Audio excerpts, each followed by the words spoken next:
Аланы, на древнегреческом «аланой», на латинском они известны как алааны, и также халааны. Название Аланы использовалось римлянами и за ними византийцами вплоть до XVI века. Арабы также называли аланов именем Аллан. Ибн Руста, арабоязычный ученый-энциклопедист второй половины IX века, сообщал, что аланы делятся на 4 племени. Как известно, Аланское царство состояло из разных центров. Столица древнего Аланского царства называлась Магас, также известен как Маас, город солнца. Еще в недалеком прошлом ингуши обозначали солнце словом «ма». У древних урартийцев «ма» также имя солнца. Известный ингушский писатель Идрис Базоркин в своем романе «Из тьмы веков» в примечании пишет: «Как говорят старики, прежде солнце называли «ма», а слово «алха» означает «только». Этот возглас «маалха» в древней религии ингушей, обожествлявших солнце, означал «только солнце». Приведем для сравнения один из вариантов этимологии этнонима Алан на основе ингушского языка. Этноним Алан, возможно, происходит от ингушского слова «ала», «ал» или «хал», что означает «бог». В зависимости от контекста, слово «ала» также можно перевести как «правитель». В языческих времен главнейшие божества у ингушей были Гал или Гель, бог солнца и неба, и Даала, верховный бог, бог-отец. При добавлении суффикса принадлежности «н» «ала» преобразуется в «алан». Таким образом, «алан» на ингушском языке может этимологизироваться как «принадлежащий Богу». В своей работе «К истории передвижения яфетических народов с юга на север» в 1916 году Николай Яковлевич Мар решительно утверждал, что за осетинами, собственно иронами, ученые поторопились закрепить название кавказских аланов, и что осетин нельзя отождествлять с аланами, так как алан, как теперь выяснилось, есть одна из форм множественного числа коренного кавказского этнического термина, в основе звучащего «ал» или с сохранением спиранта «халк». Acta Orientalia Academiae Scientiarum Hungaricae, издана в Академии Кияда в Будапеште. Книга состоит из сочинения «Книга познания мира» и переведена на английский язык в 1978 году. Автор труда Иоанн де Галанифон Тибус также известен как Иоанн III, 8-й архиепископ Сальтания с 1398 года. Иоанн III – доминиканец, дипломат, путешественник и писатель. Его труд написан в 1404 году, в котором он подытожил опыт своей длительной службы на Востоке. В описании Грузии он пишет: «Протяженность этой страны равна 20-дневному путешествию, и она заселена неплотно. Здесь живут различные народы, такие как грузины, армяне, сарацины и евреи, которые имеют дело с торговлей. На границах в горах живут двали, аланы, осетины и другие. Доминиканцы и францисканцы многих в этой стране обратили в христианство, и они имеют в этом регионе несколько колоний. Большая река Кура, впадающая в Каспийское море, протекает через эту страну». Важно знать, что в оригинале, написанной на латыни, из 3 названных народов, которые обитали в горах, последних называли асами, и подразумеваются не современные ироны осетины, а асы, народ, который в грузинских летописях известен как овсы. Историческая этнография. Традиции и современность. 1983 год.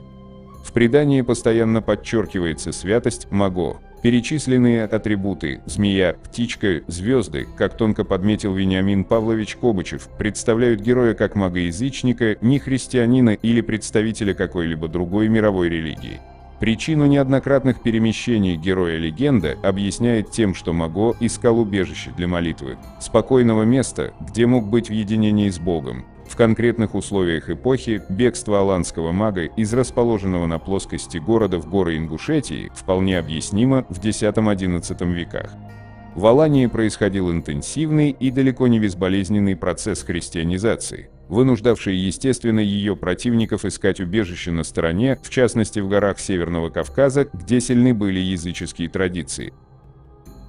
Подспудно могла сохраняться верность старым языческим верованиям, характерной чертой которых, как оказывается, был культ солнца. Именно к солнцу были обращены моления, совершавшиеся много веков у стен Магоерда после того, как в начале XIII века прекратилось давление христианства из Грузии и произошел возврат к политеизму.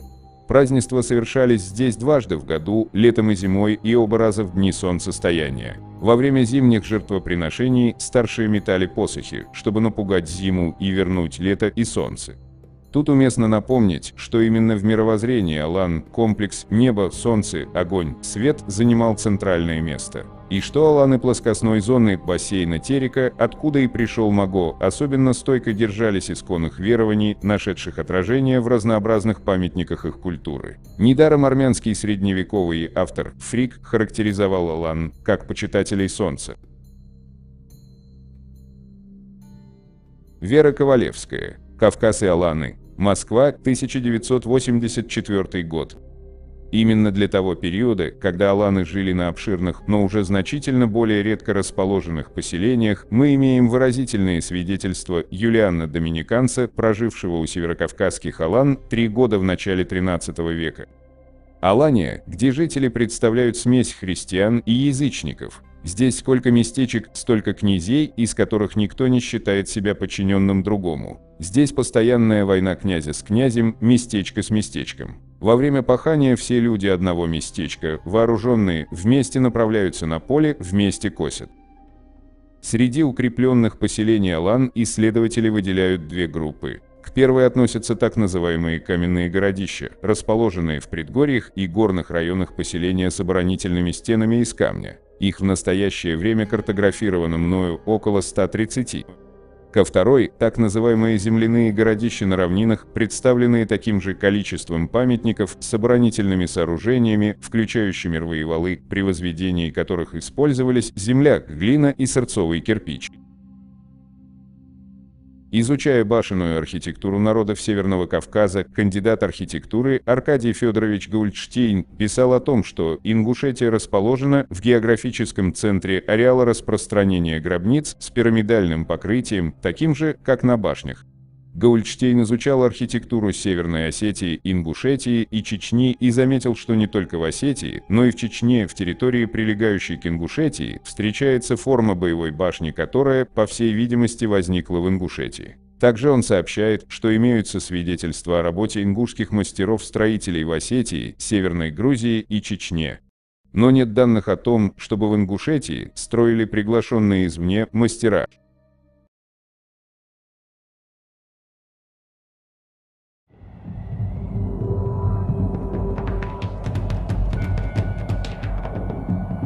Строители башен придумали для защитников родных стен специальные балкончики – машикуль.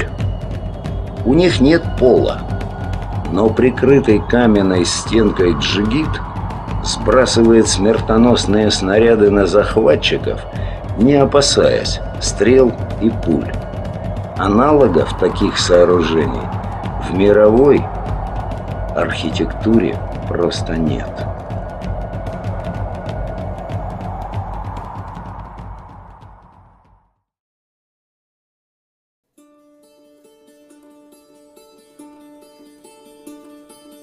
Евгений Игнатьевич Крупнов, советский археолог, доктор исторических наук и профессор, считал, что башни являются сугубо индивидуальной особенностью Ингушетии. Об этом он писал в труде «Средневековье Ингушетия», издано в Москве в 1971 году.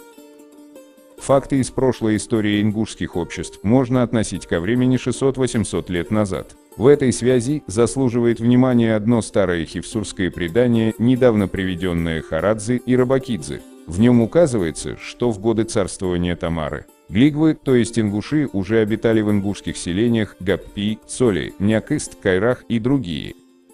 Исследователи, занимающиеся изучением истории ингушей, отмечают следы их различных культурных взаимоотношений с другими народами. Доказательствами этих связей являются и памятники материальной культуры, общность или сходство поведения, существующих обычаев, адатов и, в большей степени, словарный материал. Последовательно рассматривая состав этих источников, мы вынуждены признать, что больше всего обнаруживается фактов, свидетельствующих о грузино-ингушских взаимоотношениях. Хивсурские и Тушинские башни с пирамидальными крышами по технике кладки и конструкции весьма близки к ингушским боевым башням. С подобными крышами известны древние молельни в Пшаве. Хевсуры и Тушины считают, что строительное мастерство, постройка башен к ним было занесено ингушами. Имеющиеся данные позволяют считать жилые башни Гаала ингушскими монументальными памятниками, а время сооружения наиболее архаичных Гаала из сохранившиеся до сих пор определять с XII по XIV века нашей эры. Ингушские боевые башни Воуф являются в подлинном смысле вершиной архитектурного и строительного мастерства древнего населения края.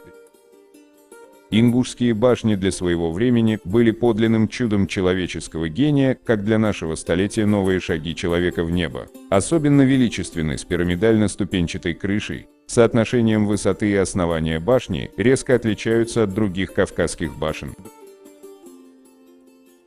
Весьма интересно, что антропологическое обследование ингушского народа, проведенное в 30-х годах нашего столетия экспедициями Московского антропологического института под руководством крупного советского антрополога, профессора Виктора Валерьяновича Бунака, еще тогда позволило ему высказать следующее. В отдаленнейшую эпоху Северный Кавказ был заселен потоками народа. Одним, двигавшимся по западной окраине Кавказа, другим по восточной. Оба эти потока родственны с народностями Малой Азии.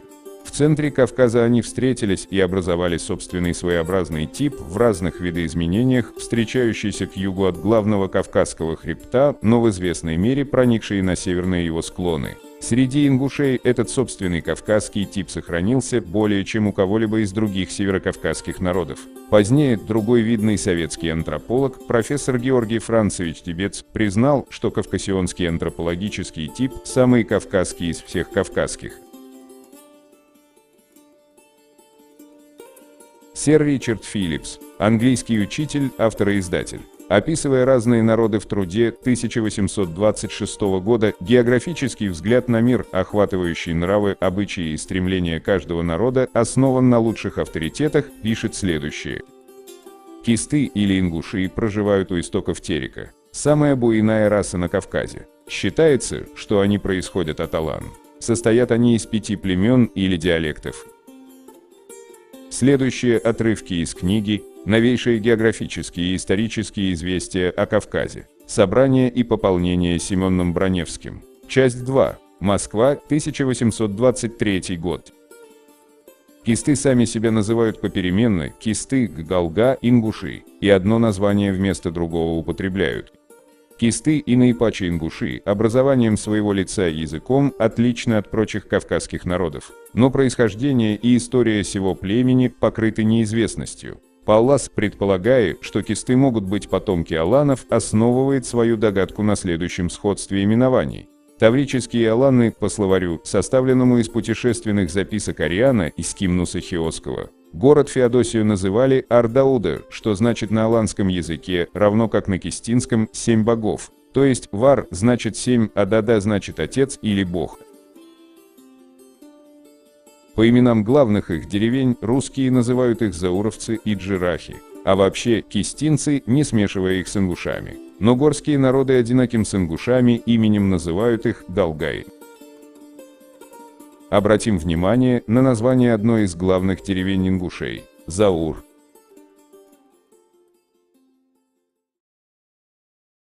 Заурков, основанный представителями тейпа Мальсаговых, в 4 верстах от которого в 1784 году была заложена крепость Владикавказ. Мы часто говорим об ингушском селении Заурово или Заур. Забывается, что были и другие населенные пункты, еще ближе расположенные к Владикавказу, в частности, такое селение Тимурково.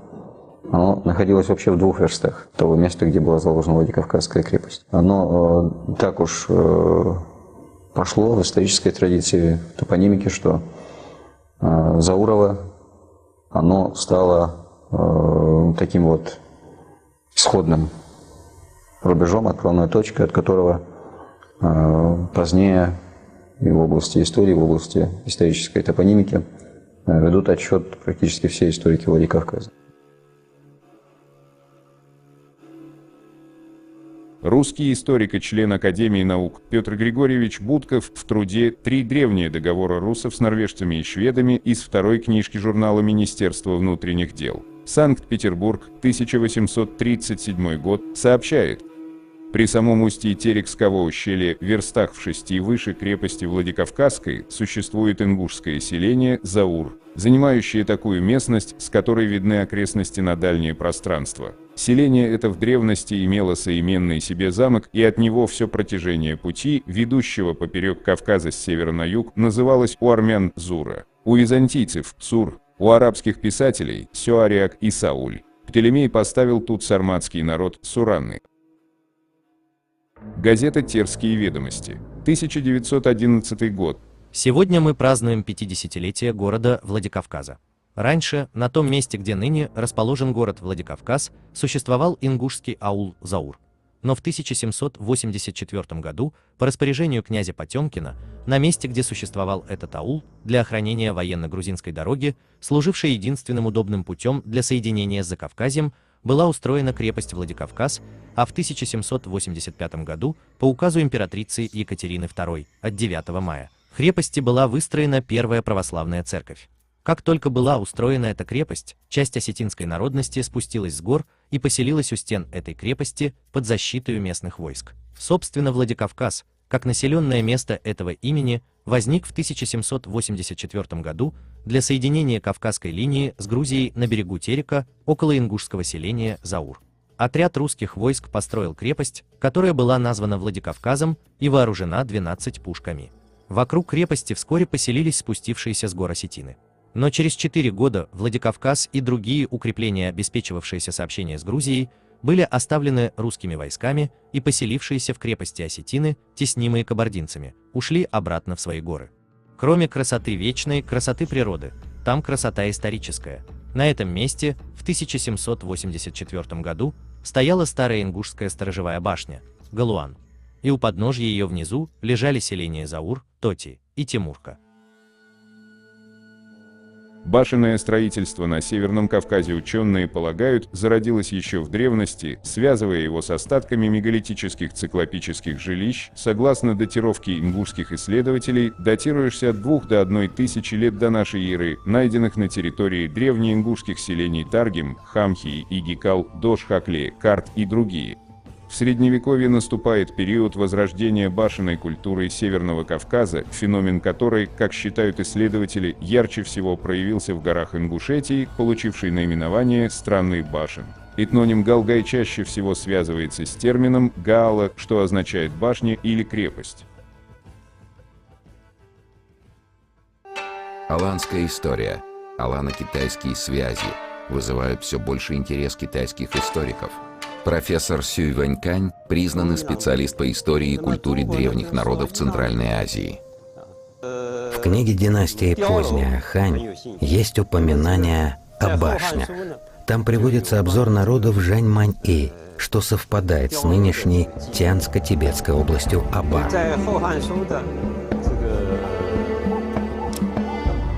Говорится, что в той местности люди проживают, примыкая к горам, и строят жилища из нагроможденных камней. Они называются галуон и имеют высоту более 30 метров. Затем приведено примечание. Местные народы называют их оборонительные сооружения дяо, то есть сторожевые башни. Это и есть тянские сторожевые башни галуона, которые имеют определенное отношение к аланским постройкам.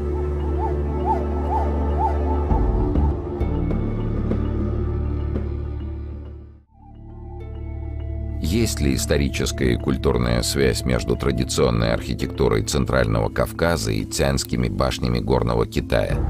Может ли быть случайным совпадение названий?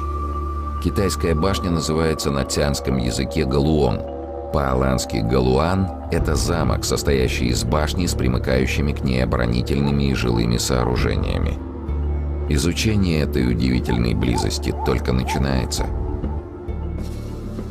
Профессор Ци Фуджен, предварительно сопоставив тянские и кавказские башни, подтвердил совпадение строительной технологии и архитектуры. По его мнению, вряд ли это совпадение на разных концах Земли можно объяснить случайностью. К тому же название башни имеет ясный смысл на тянском языке. Галуон означает «каменное сооружение». Многие исторические места и памятники Ингушетии остаются неизученными из-за труднодоступности и в связи с различными ограничениями, связанными с пограничной зоной. Значительный вред башенной архитектуре ингушей был нанесен в результате карательных экспедиций царских времен, а также в период депортации ингушского народа. Примером такого рода событий является этническая чистка ингушей в Галгаевской равнине в Западной Ингушетии в первой половине XIX столетия. Записано в «Известия Кавказского отдела Императорского русского географического общества», том 2, 1894 год. 26 августа я отправился из Владикавказа в Сунжинскую станицу, место пребывания пристава 3-го участка Владикавказского округа. Дорога моя шла у подошвы лесистых предгорий к востоку севера, через казачьи хутора на реке Комбелеевки, находящиеся по геодезическому определению 1825 метров над уровнем моря. В Сунжинской станице, имеющей около 2,5 тысячи жителей и лежащей, как и соседняя Акиюртовская, на верховьях реки Сунжи, примкнул ко мне молодой господин Бушик, прибывший сюда из управляемой его отцом Комбелеевской фермы. Снабженные капитаном Лоханиным проводником и казачьими лошадьми, мы в полдень направились к югу через ущелье реки Комбелеевки на Тарскую станицу. Это военное поселение в 1,5 тысячи душ заняло обширную котловину, орошенную бесчисленными притоками реки Комбелеевки. До покорения края эта лесная трущоба занята была ингушами, выселенными оттуда для обеспечения окрестностей Владикавказа от воровства и грабежей. Множество каменных башен, разбросанных по всей долине, до сих пор свидетельствуют о прежних обитателях этой местности, малопригодной для хлебопашества по причине постоянных дождей. Казаки пашут под Владикавказом и промышляют вывозом леса на Владикавказский базар.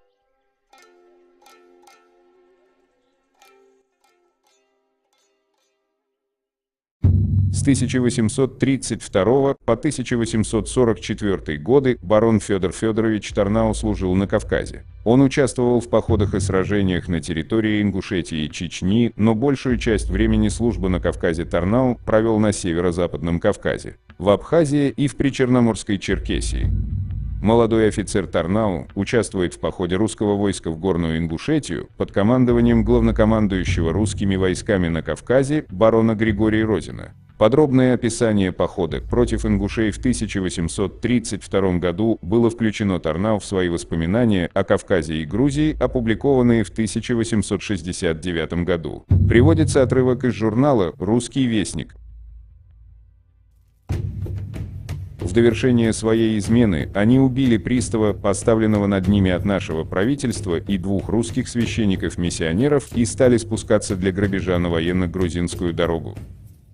Такого рода неприязненные поступки требовали примерного наказания. По причине малочисленности и крайней бедности галгаевцев нельзя было считать опасными противниками, и приведение их в покорность должно было обойтись без большого кровопролития. Но места, которые они занимали в самых высоких и крутых горах, считались у горцев совершенно недоступными для русских войск.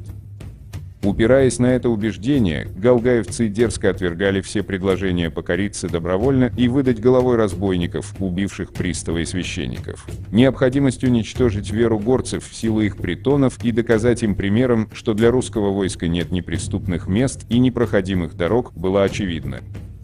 Поэтому корпусной командир решился с небольшим отрядом в 3500 человек лично идти для наказания галгаевцев. Хотя по всем показаниям в земле их существовали одни тропинки, не всегда удобно проходимые даже для пешего человека. Далее приводится отрывок, в котором ведется рассказ, как была взорвана башня, в которой засели 2 обороняющихся ингуша. В 2 выстрелах впереди виднелась над самой дорогой высокая 4-угольная башня, знакомой нам постройки, потому что мы уже несколько их взорвали на воздух. С пункта, до которого мы дошли, можно было гораздо легче переговариваться с капитаном Богдановичем, шедшим в авангарде со своими саперами. Вольховский обратился к нему через посредство офицера, стоявшего на дороге, шагов 100 перед нами. «Что делается у вас? Почему люди стоят?» «Неприятель засел в башню, мимо которой дорога проходит не далее 20 шагов, и стреляет очень метко. Передовой солдат убит, 2 последующих получили опасные раны. Если отряд станет дефилировать под выстрелами, то у нас без всякого проку перебьют невесть сколько людей. Что можно сделать? Обойти башню? Взять штурмом? Канонировать? Ничего подобного делать нельзя, следует отойти на первый раз, потом оцепить башню для того, чтобы не упустить неприятеля и приняться за него не торопясь, если хотя несколько жалеют людей. Богдановича знали офицером опытным, храбрым и отлично понимающим свое дело. Ему можно было поверить на слово. Поэтому весь отряд, кроме головного ереванского батальона, повернули налево кругом и расположили биваком в ближайшей лощине. После того начальник штаба поехал осмотреть башню и посоветоваться с Богдановичем. Она оказалась весьма крепкой постройки, стояла на отдельной гранитной скале и совершенно командовала дорогой при начале спуска в долину. Двери в башню, сплоченные из толстых дубовых досок и заваленные внутри камнем, находились в сажени 3 выше почвы. Лестницы к дверям не имелось. Узкие бойницы, пробитые по всем направлениям, позволяли стрелять во все стороны. В башне царствовало молчание, прерываемое лишь редким огнем, по которому, однако, нельзя было заключить, сколько человек в ней заперлось. Осетины после долгого искания нашли способ перебраться через гору в аул, лежавший за башней по крутизне, дозволявший пройти человеку, освобожденному от ноши. Отряд не мог следовать этим путем с лошадьми и вьюками. К тому же вопрос заключался теперь не в том, как миновать башню, а каким способом ее можно взять и наказать горцев, имевших дерзкую мысль загородить нам дорогу.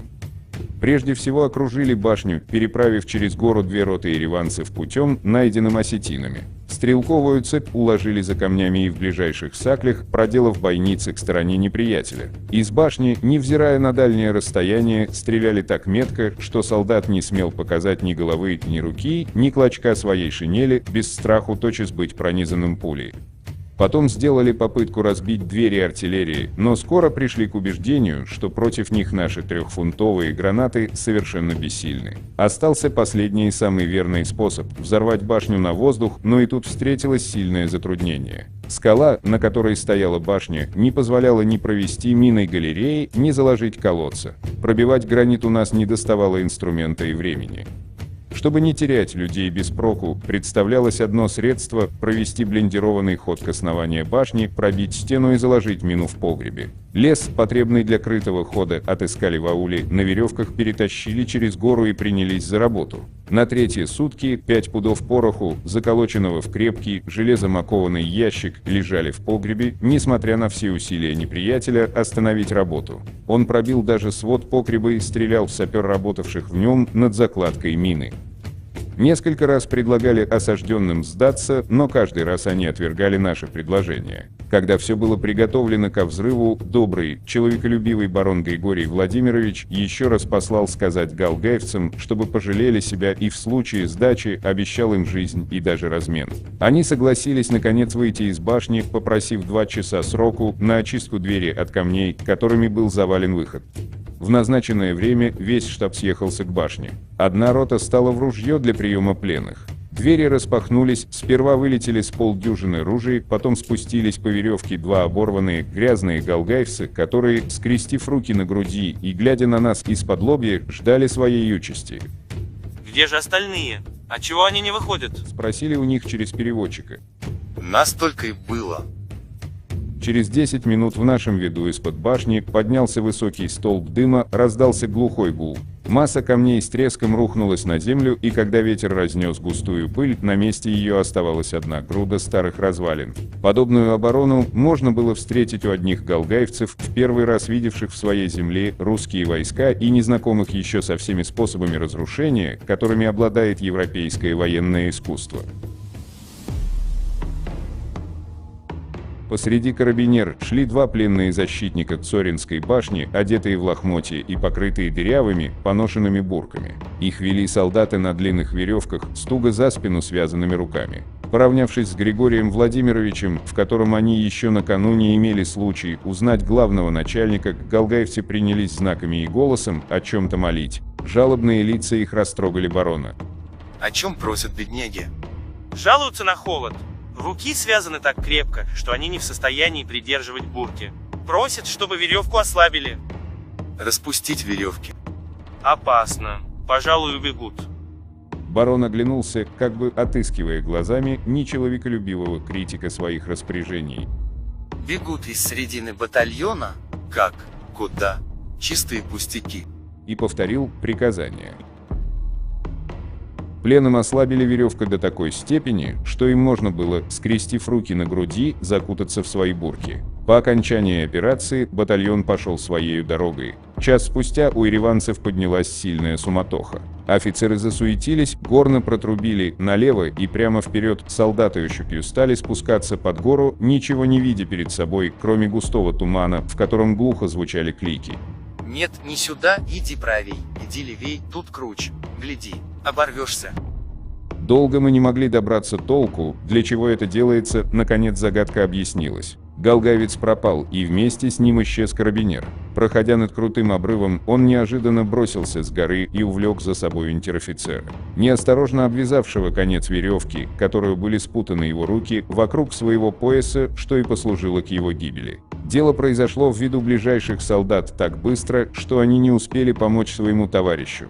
Долго отыскивали без всякого прока несчастного карабинера и сколько не жалели о нем и как не рвались вернуть пленного, а все-таки были принуждены уйти, покинув их на произвол судьбы. Впоследствии мы узнали от лазутчиков, что галгавец, хорошо зная местность, выбрал для бегства удобный пункт, съехал без вреда до известного ему уступа горы. Там окончательно освободился от ослабленной веревки, а солдата, ошеломленного падением, столкнул в пропасть.